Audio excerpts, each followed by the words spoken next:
नमस्कार दोस्तों, आपका स्वागत है। आज की जो कहानी है थोड़ी सी अलग है दोस्तों। ये ग्लेंडा नाम के एक महिला की कहानी है। वो ये कहती है कि ये जो घटना है 2016 को घटी थी। वो एक साइंटिफिक विभाग में एक कंपनी में काम करती थी। वो ये कहती है कि वो पेशे से एक साइंटिस्ट ही थी और एक दिन जब वो अपने लाइब्रेरी में कुछ काम कर रही थी तब कुछ एक ऐसा जहरीला गैस दोस्तों वहाँ पर कमरे में फैल गया। अब अचानक कैसे वो फैल गया कुछ पता नहीं चला, लेकिन वो जहरीला इतना था कि ग्लेंडा हमसे ये कहती है कि उसका ये एक दो बार सांस ली और जब उसको पता चला कि ऐसी सारी चीज़ें हो गई है तो वो पूरी तरीके से बेहोश हो गई।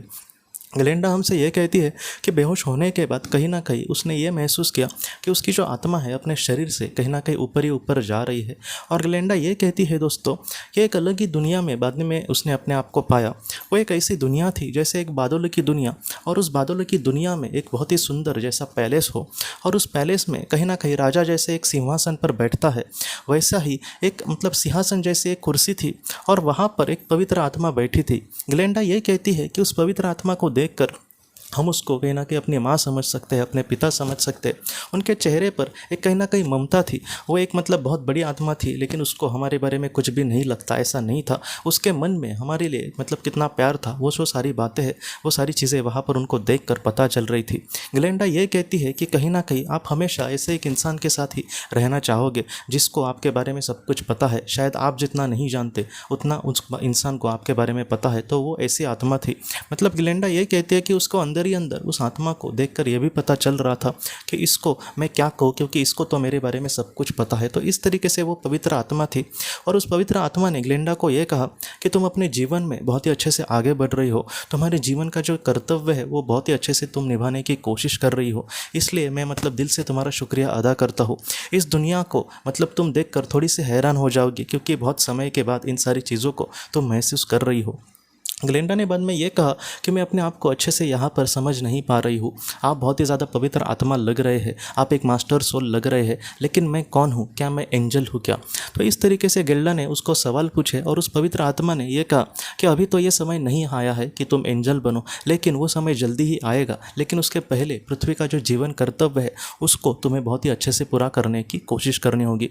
और ग्लेंडा ये कहते हैं कि उसने प्रामाणिकता से उनकी बातों को बहुत ही अच्छे से माना और उस पवित्र आत्मा ने बाद में ये कहा कि इतना ही हमें समय मिला था, तुम इसी तरीके से लोगों के लिए कुछ अच्छा करने की कोशिश करो। ग्लेंडा ये कहती है कि वो अपने लैब में कुछ नई जैसे कुछ बीमारियां जिनका अभी भी दवाई नहीं मिली उस पर वो लोग रिसर्च करते थे, उसका वो ट्रीटमेंट करने की कोशिश करते थे, उसका कुछ टेस्टिंग करते थे। तो इस तरीके से वो लोगों को मदद करने की कुछ कोशिश करती थी। वो कोई नई NGOs में जाकर भी स्पीच देती थी, जितना हो सके लोगों को मदद करने की कोशिश कर रही थी।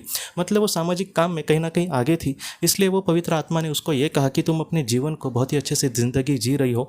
तुम सिर्फ खुद को नहीं बल्कि लोगों को भी उसका कहीं ना कहीं फ़ायदा देना चाहती हो कि तुम जीवन में जो भी कुछ अच्छा कर रही हो। तो इस तरीके से वो जो पवित्र आत्मा थी वो उससे बहुत ही ज़्यादा खुश थी और उसने बाद में ये कहा कि तुम फिर से पृथ्वी पर जाओ और अपना जीवन जो कार्य है इसी तरीके से आगे बढ़ो। एक दिन हम ज़रूर मिलेंगे और उस दिन हमारी जो चर्चा है बहुत ही अच्छे से होगी और आगे हम दोनों भी बहुत कुछ अच्छा कर पाएंगे।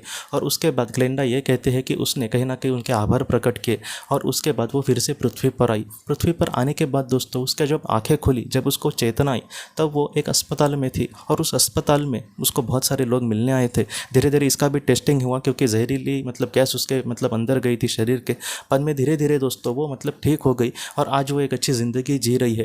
ये जो ग्लेंडा की कहानी है बहुत कुछ हमें सिखाती है। जैसे वो एक अच्छी ज़िंदगी जी रही थी, हम ये समझ सकते हैं कि वो एक बहुत ही ऊंचे स्तर की आत्मा हो सकती है, क्योंकि उस पवित्र आत्मा ने भी उसको यही कहा कि तुम भी बाद में अभी पवित्र होने के उस राह पर चली गई हो। ऐसे जो सामाजिक काम करने वाले, निस्वार्थ भावना से ऐसे जो काम करने वाले लोग होते हैं दोस्तों, उनकी जो आध्यात्मिक प्रगति है, मैं ये नहीं कह सकता कि वो सारे ही लोग उच्च स्तर के ही होंगे, लेकिन ऐसे जो लोग हैं दोस्तों उनकी आध्यात्मिक प्रगति हो सकता है कि अच्छे से हो, क्योंकि वो निस्वार्थ भावना से कभी कभी कार्य करते हैं। जैसे ये बच्चों के लिए या फिर दवाई ढूंढने की कोशिश करना, किसी NGOs में जाकर बच्चों को मार्गदर्शन करना, उनको मदद करना, वो सिर्फ मदद ही नहीं कर रही बल्कि उनको मार्गदर्शन कर रही है, अच्छा ज्ञान देने की कोशिश कर रही है। तो इन सारी चीज़ों से उनको कितनी मदद मिलती होगी। तो ऐसे जो काम है सामाजिक, जहाँ पर हम किसी ज़रूरतमंद को कुछ हेल्प करते हैं या फिर किसी बोलते हैं ना कि किसी का दुख हल्का करने के लिए काम करते हैं, किसी कहीं ना कहीं अपनी ही ज़िंदगी नहीं जी रहे बल्कि उसमें किसी के लिए कुछ अच्छा करके हमें समाधान मिलता है। तो ऐसे जो ज़िंदगी है आत्मा के लिहाज से ऐसी ज़िंदगी को बहुत ज़्यादा महत्व होता है दोस्तों। तो दोस्तों हम अपने अगले वीडियो में मिलते हैं। आप अपना अपने परिवार का ख्याल रखना। आपका बहुत बहुत धन्यवाद। जिंदगी की रोशनी ये एक कंसल्टेंसी है जो ऐसे लोगों को मदद करने की कोशिश करती है जिन्होंने किसी अपने को खोया है या फिर जो लोग अपने जीवन में बहुत ही ज़्यादा दुखी है। जो लोग इस संस्था के साथ जुड़ते हैं उन्हें पास्ट लाइफ रिग्रेशन की ऑडियोज़ भेजी जाएगी, जिससे घर बैठे वह पास्ट लाइफ रिग्रेशन का अभ्यास कर सकते हैं। और उन्हें 5 मेडिटेशन ध्यान की भी ऑडियोज़ भेजी जाएगी और इसके साथ साथ उन्हें PDF किताबें भेजी जाएंगी जो हिंदी और अंग्रेज़ी में है, जो मोबाइल पर या फिर लैपटॉप पर आप उसे पढ़ सकते हैं। और 10 ऑडियो बुक्स भी आपको भेजी जाएंगी। तो दोस्तों, अगर आप इस संस्था के साथ जुड़ना चाहते हैं तो कृपया इस नंबर पे व्हाट्सएप मैसेज करें। आपका बहुत बहुत धन्यवाद।